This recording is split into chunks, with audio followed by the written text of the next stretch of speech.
Okay, so welcome back everyone, all my friends, my fellow developers, programmers, and a very happy Engineers Day to all of you.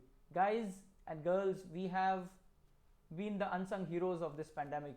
We have done the thankless job of keeping the world connected when it was so difficult or rather impossible to be physically present and doing work, and education, health, everything would have been just impossible without us. So let's give a pat on the back to ourselves because we are indeed the unsung heroes. So welcome back after a complete week long break. There were some technical issues, and then I also thought that let's give all my followers, all my subscribers and all my viewers a chance to digest the material, try it out. A lot of my friends are trying out and giving me suggestions. Manju, thanks a lot. I know your little princess is learning Python, and I'm really happy to know that you are developing a toy shop using my course material. I'm really happy to know that. And of course, I've got feedback from quite a few people. Today I'll be changing the theme and color. Well, for me, it's such a big advantage being blind that I don't have to look at colors and stuff. I only can imagine colors, and of course I do imagine. I immediately understood what your problem was, but as I keep on saying that for me vision is important, not eyesight. So with this great vision, let's get started for today's session. Today we are going to talk about object oriented programming in Python, and I'm going to divide this session in two different tutorials because it's a long topic to discuss. Well, for those people who don't know what object oriented programming is, it's just that you have played with variables, you have played with lists, you have played with functions, you have played with all kind of things. You can actually have a mixed bag of functions and variables packed neatly into a box called as a class. So class is kind of a thought, class is kind of an idea, and the example of that idea, the actual practical application of that idea is when you create an object, a precise object out of that class. So when I say car, there is a concept in your mind. I cannot show you a tree and say this is a car. You would say no, it's not a car, it's a tree, because in your mind there is a concept of a car, that it will be looking in a certain way. But I cannot show you a car, I will have to show you an example of a car, right? So only then you will physically associate it. So the physical association or the physical manifestation of a certain class is an object. Of course, I gave this a bit of a background for those people who don't know that in programs also you can simulate the real world situation using classes and objects. So in Python, you use the class keyword and a colon, and guess what? You indent the code, as has always been the case. Remember, we talked about how Python is consistent in its syntax. So think braces in blocks of statements of other languages, think indentation in Python. And then you of course have your methods. The only thing you have to remember is that just as in other languages like C++ and Java, there is this. In Python, it's called self. Now, a lot of people ask me a good analogy for this and why this is used. I'll tell you in a common man's analogy.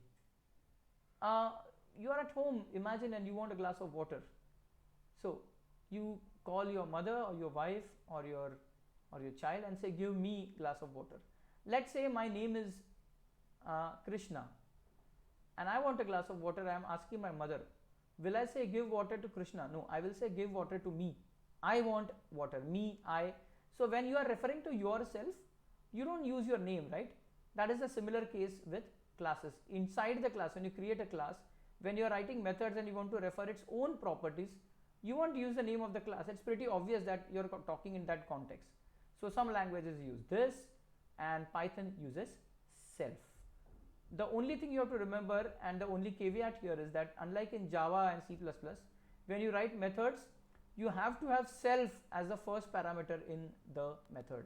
It's not assumed. In other languages it is assumed. So you might find this as an irritant, but in an advanced tutorial I would actually describe what it looks like. Talk about constructors. Well, when you buy a mobile or when you buy some gadget, when you buy things, you want it preloaded with certain things, right? So when you want to preload a certain class with certain things, you use what is called as a constructor, wherein that function is something which fires automatically when you create an instance of that class, when you create a practical physical implementation of that class. That is the function, that is the method which gets executed automatically. So you want to preload some data or something, or you want to, let's say you are creating a database based program, and you want that when a certain class comes up, the connection should be set up. You don't have to set it up yourself, autoplay system. That is the time when you use constructors. So let's look at the code. You'll be opening assignments underscore classes from the zip file which you may have downloaded by now. Let me open it.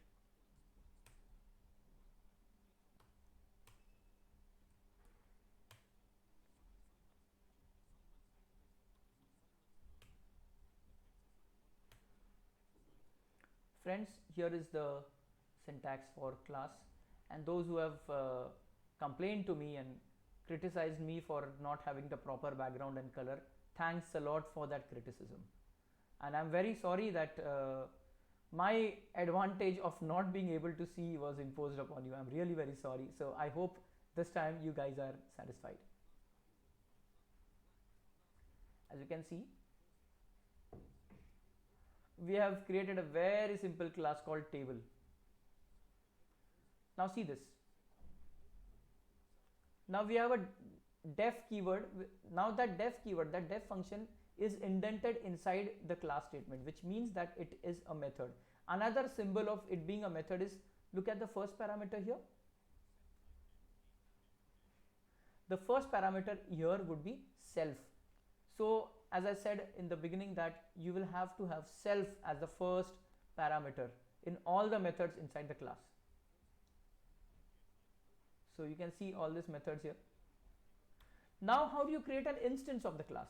When you want to create an instance of the class, where in C++ and Java, you remember there is this new keyword. In Python, you don't just need that word. You just say, I just created a variable called TBL. TBL is equal to table. That's it. TBL is equal to table, open parenthesis, close parenthesis. That's it. Your instance is created. Now when you use the methods on that object, this is the time when you don't use self. The self keyword becomes mandatory in the methods only when you create the class, not when you use that class for creating objects and then working on that objects. When you are working with the instance or an object of a class, you don't need to use self. Self is only used as a default parameter and a compulsory parameter when you create methods inside the class. So this is pretty much simple. Let's go ahead and execute this. Well,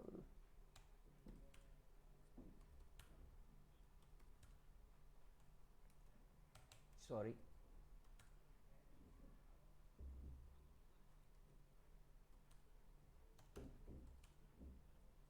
All right. Now Python 3.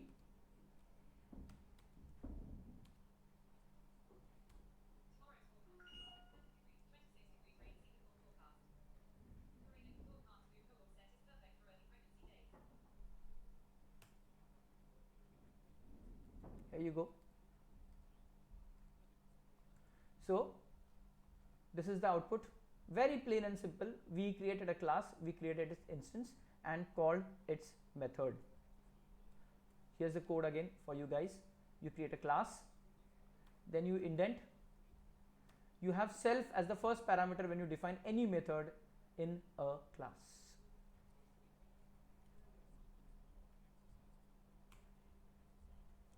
Now let's start with our batteries included, apps included kind of a class. Remember I told you about the constructor. Of course, people coming from Java and C++ already know, and several other languages, what a constructor is. So basically, so here we are going to create a constructor. Now there's something which you have to really pay attention to. Now, of course, I have already mentioned you that this is one function where you can preload certain things which you want to come ready-made when you create a first object, or any object for that matter. But just like in Java and C++, you create a method with the same name of the class, you create the method with the same name of the class. But in Python there is a different way of doing it. In Python there is a reserved function name for this, as we will see here. You say def underscore underscore init underscore underscore. This is what you call a constructor in Python. This is a definite, precise function name. It's a reserved name. Needless to say, you have self in that. So we have defined set name, get name, getters and setters, so you can use them. Now we have called the methods set name, set subject and stuff like that. Now let's see what happens actually when we execute this code, and then I'll explain you what's happening.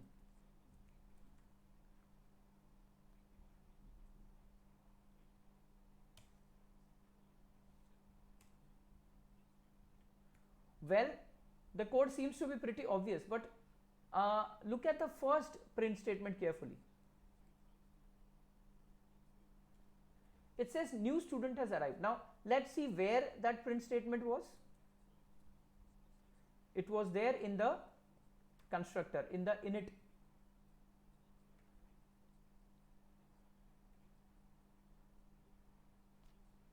Now we never executed init ourselves, we just did set name and stuff like that, set subject, but this is to prove the point that constructor gets called on its own. So if you are writing a database initiation thing and all, you are writing a class to get data from a table, what would you want to do? The first thing you would want to be obvious, to be assumed, is that the database connection is established, or you want to connect to a certain site and extract the data, extrapolate data. So such things are done in a constructor. Is there a destructor? No, well, there is not a destructor. The garbage collector takes care of stuff which you are not using. That we will discuss in an advanced tutorial. Well, for now we will stop here today, because we will talk about inheritance and stuff in the next tutorial. But before I take your leave, I want to make an important announcement. I will be starting a course on REST APIs and microservices from 30th of September. I will be giving details on my own Facebook page, and I'll be actually creating a Facebook page for the same, and I'll tell you how to join and subscribe that. The cost is going to be very nominal. It's a certified course from my organization, Digital Freedom Foundation, which has been working with government to create curriculums in universities and stuff. So the course fees will be 5,000 rupees, and we are going to have 6 sessions on this. So I will be giving the details of how you can join, when you can join, what is the procedure and everything. And of course it will be a very practically oriented course. I will also give the prerequisites for that on my Facebook page announcement, and I'll make a small video tomorrow on this as well. So until then, again, happy Engineers Day, goodbye and happy coding.